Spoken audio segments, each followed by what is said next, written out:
Γεια σας παιδιά.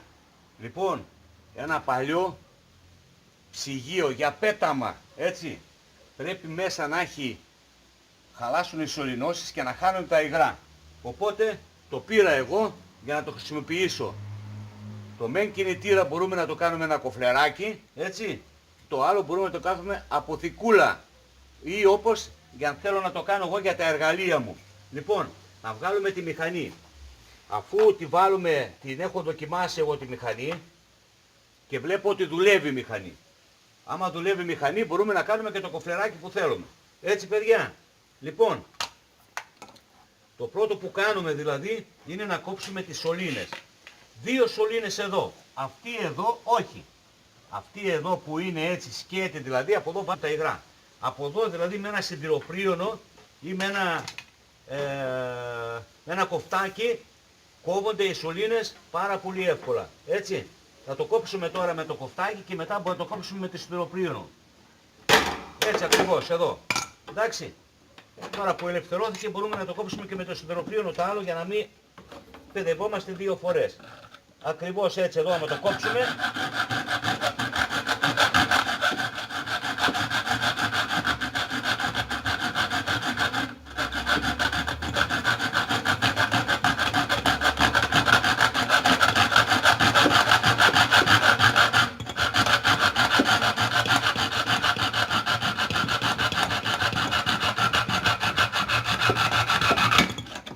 Ορίστε. Και αυτές τις σωλήνες μετά θα τις ξανακόψουμε και θα τα αφαιρέσουμε ό,τι δεν χρειάζεται.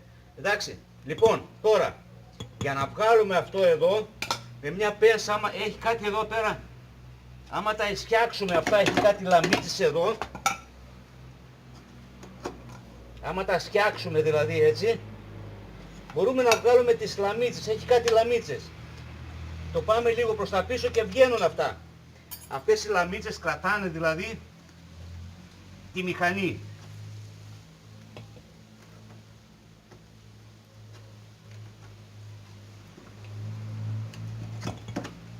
Το κάνουμε έτσι και βγαίνουνε.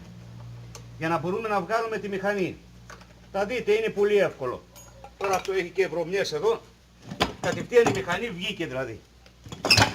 Αυτή είναι η μηχανή μας. Έτσι. Εδώ δεν, αυτό εδώ δεν το περάζουμε καθόλου παιδιά. Αν το βγάλουμε αυτό, μετά δεν θα μπορούμε να το συνδέσουμε. Έχει άλλη διαδικασία. Δεν το περάζουμε καθόλου. Απλά θα κόψουμε το καλώδιο, αυτό εδώ. Αυτό το καλώδιο δηλαδή απελευθερώνουμε τη μηχανή. Αυτό το καλώδιο πάει μέσα στο ψυγείο. Μέσα στο ψυγείο που πάει, εκεί δίνει δηλαδή, να μας δώσει δηλαδή το ok. Μέσω το διακόπτη δηλαδή που ανοίγουμε και κλείνουμε. Δεν έχει υπάρχει ένας διακόπτης εκεί. Είναι ο θερμοστάτης. Αυτός ο θερμοστάτης μας δίνει την εντολή. Άρα γιατί πρέπει να κάνουμε τώρα εδώ? Να ενώσουμε δύο καλώδια από... Λοιπόν εδώ είμαστε τα καλώδια, τα κόβουμε. Θα σας πω κάτι τώρα εδώ, τι γίνεται, εντάξει. Εγώ όσα ψυγεία έχω ανοίξει είναι το καφέ και το μαύρο και τέλος. Τα κόβω από τώρα δηλαδή. Τα άλλα δεν χρειάζονται. Είναι το καφέ και το μαύρο, αν το κάνουμε ένωση, το ψυγείο θα δουλέψει. Δηλαδή αυτό εδώ, έτσι καφέ και μαύρο, αυτό εδώ δουλεύει σαν διακόπτης. Τόσο εύκολα. Κοιτάξτε τώρα τι θα γίνει. Θα το βάλουμε στο τηρεύμα. Κατευθείαν δουλεύει. Και βγάζει και τον αέρα. Άμα δείτε εδώ βγάζει αέρα τώρα.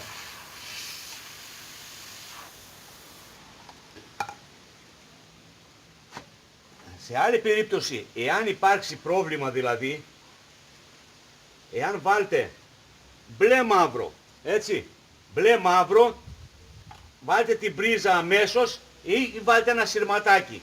Θα δείτε ότι θα κάνει τσαφ, δηλαδή θα μας κάψει το σειρματάκι ή θα μας πέσει η ασφάλεια. Δεν πρόκειται να πάθει μεγάλη ζημιά. Ή να βάλετε το κίτρινο με το καφέ ή το κίτρινο με το μαύρο, έτσι. Δοκιμάστε πρώτα καφέ και μαύρο και είστε έτοιμοι. Αυτό είναι. Το τσαλάκωμα έφυγε από εδώ. Λίγο με μια λίμα ή με μια πένσα, άμα το κάνουμε αυτό έτσι εδώ. Εδώ δηλαδή που μας βγάζει τον αέρα. Το άλλο δεν πειράζει. Στο άλλο μπορούμε να βάλουμε ένα φιλτράκι. Έτσι, ένα φιλτράκι άμα βάλουμε από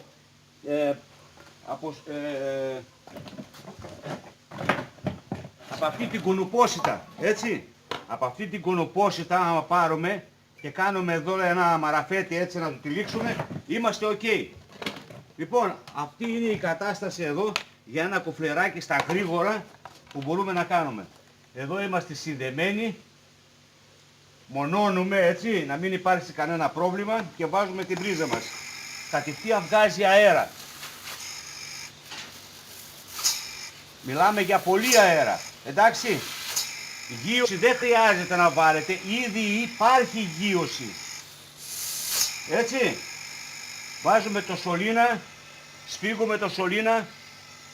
Ένα σωλήνα δηλαδή να είναι ακριβώς στα μέτρα αυτά που χρειάζεται και μπορούμε να φουσκώσουμε τα πάντα. Έτσι, αυτοκίνητα, μηχανάκια, ποδήλατα, τα πάντα. Μπορούμε να κάνουμε και ένα κοφλεράκι, ακόμα δηλαδή, να βάλουμε ένα ντεπόζιτο και να κάνουμε τη δουλειά μας. Αλλά εκεί χρειάζεται η σκάστρα να ρυθμίζει την πίεση, έτσι. Να θέλουμε αυτά τα μπαρ, το αέρα που χρειάζεται, τις ατμόσφαιρες. Εντάξει παιδιά, τώρα για το ψυγείο μας, για το ψυγείο σούπερ θα γίνει.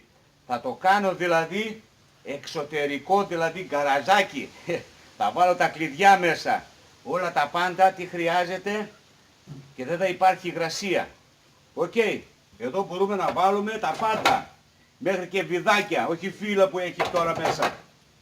Σούπερ θα γίνει. Μην πετάτε τα ψυγεία, θα χρειαστούν. Και όποιος θέλει να το κάνει αποθηκούλα, δηλαδή να βάλει ακόμα και τρόφιμα, να κάνει ορισμένες τρύπες κάτω και από μέσα, για να είναι και όμορφο, να βάλει δηλαδή μια κουνουπόσιτα, για να μην μπαίνουν μύγες και αράχνες. Εντάξει, και στο πάνω μέρος, ανάλογα τι χρειάζεται, τι θέλει να αποθηκεύσουμε, για να παίρνουν αέρα, να μην μουχλιάζουν. Εντάξει παιδιά, ό,τι μπορούμε κάνουμε. Εγώ έκανα αυτό που μπορώ. Εσείς κάντε και καλύτερα. Κάντε το και κλωσομηχανή αν θέλετε. Έτσι, δείχνουμε πώς. Σούπερ, όλα τα πάντα. Αεροστιγός, υδροστιγός, ηλεκτροκόλληση, δράπανη, μέτρα, πράγματα δηλαδή που επηρεάζονται, ακόμα και τα κλειδιά επηρεάζονται από την υγρασία, να το ξέρετε, εντάξει. Όλα δηλαδή για να μην σκουριάζουν θα τα έχουμε κάπου σε ένα μέρος κλειστό ή σε σιρτάρια. Τώρα το ψυγείο ήταν τέλειη λύση. Τα ραφάκια, οι βίδες, όλα τα πάντα δηλαδή μπορούμε να τα βάλουμε σε μια σειρά για να μην ψάχνουμε τα εργαλεία μας. Έτσι τόσο απλά μπορούμε να κάνουμε ένα κατεστραμμένο ψυγείο, να το κάνουμε και κοφλέρ και εργαλειοθήκη εδώ. Μια μεγάλη σούπερ. Εντάξει φίλοι μου, εδώ είμαστε, προχωράμε μαζί, το ξέρετε έτσι. Να είστε καλά, σας εκτιμώ πάρα πολύ.